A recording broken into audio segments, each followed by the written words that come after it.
Hey there. Let's look at another in my series of strategies for standardized test taking. Last time we talked about the importance of knowing what the questions are like. This time let's talk about using your knowledge of test question design to do a better job with the multiple choice questions anyway. Let's take a look at some examples of questions, and I'll tell you how to decode them by their structure and their pattern. So here's a question from a sample standardized test. What is the main idea of excerpt from Iditarod Dream? Iditarod's a sled dog race in Alaska, which you probably figured out from the multiple choice answers. Sled dog racing is a thrilling and dangerous sport. Sled dog racing requires teamwork and training. Sled dog racing requires specialized equipment. Sled dog racing can be a family activity. Let's take a look at and think about this. Since this is a main idea question, we need to have a sentence, a claim, an observation that's worthy of a main idea. And if you've taken a more than 2 reading standardized tests, you know what I mean, probably. It has to be important enough, big enough, sensible, and yet kind of almost grand in a way. So let's think about that. Let's also think about the way it has to feel high quality and be serious. So if you look at that list of options, teamwork and training seems more important, bigger, and more potent than specialized equipment. And likewise, teamwork and training doesn't seem more important than thrilling and dangerous, but for reasons that are complicated to explain, standardized tests often have to have an emphasis that's encouraging or positive or almost kind of like a moral uplift. And thrilling and dangerous seems almost kind of selfish and not the sort of socially embraceable claim that the teamwork and training would be. It's just a gut sense. I'm not saying that it could never be thrilling and dangerous. I'm saying the pattern, the way that they have to screen readings and their answer process tends to make controversial or provocative or other sort of the sort of more extreme kind of responses and readings less likely. And then family activity just frankly seems kind of silly. So I would have guessed teamwork and training, and that would be right actually. So let's look at another one. According to the passage, why does Dusty, that's our character, decide to help other racers build a fire? He uses the firelight to see the trail markers. He thinks the fire will help him stay awake. He is following the rule of the wilderness. He needs to cook the dog's frozen meat. Well, let's think about the question for a minute. Why does he help the others build a fire? 3 of the answers then have to do with some benefit he gets. So it seems a little illogical. He helps others build a fire for benefits for himself. And then there's a 4th answer that's kind of weird. It's kind of strangely oblique. It's a little unusual, set apart. The other 3 are very, Dusty gets this from it. Dusty gets that from it. Dusty gets the other thing from building the fire. But it's the help that we're interested in. Why does he help them? And then the rule of the wilderness. Why, that sounds interestingly powerful. Again, think back to the conversation a minute ago about the important answer, the sort of encouraging, socially embraceable, uplifting answer. I'm going to go with C because of that, and I'd be right. And then here's one that looks complicated. According to this passage, how would Dusty most likely react to entering another sled dog race? Wow, this seems complicated because it's basically a prediction. How would he react? I don't know how he'd react. And then we have this because we have a dearth of knowledge, an absence of knowledge about what happened because we didn't read the passage yet.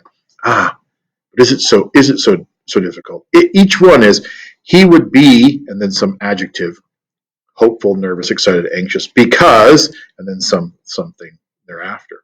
So let's do something here.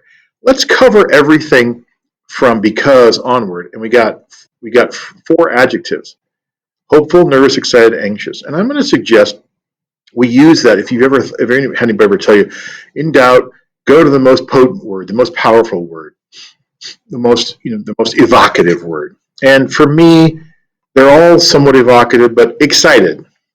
jumps out. Anxious is too complicated.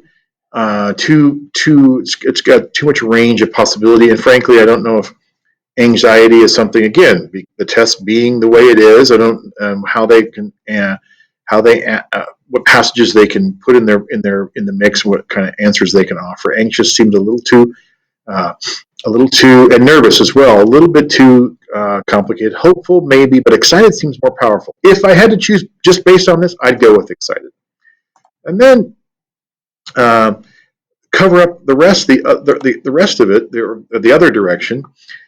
He came so close to winning, he had trouble staying on the trail at night. He knew how it felt to cross the finish line in the lead. He ran out of supplies and needed more for the next race. Again, which one seems like the more test-worthy answer here? Which one seems the most likely to be appropriate to the test? And I'm not sure I can get one here, but there is something interesting. Both A and C can't happen. Because look at A. He came close to winning. He knew how it felt to cross the finish line in the lead. In other words, he won. There's another option. He came nowhere near winning.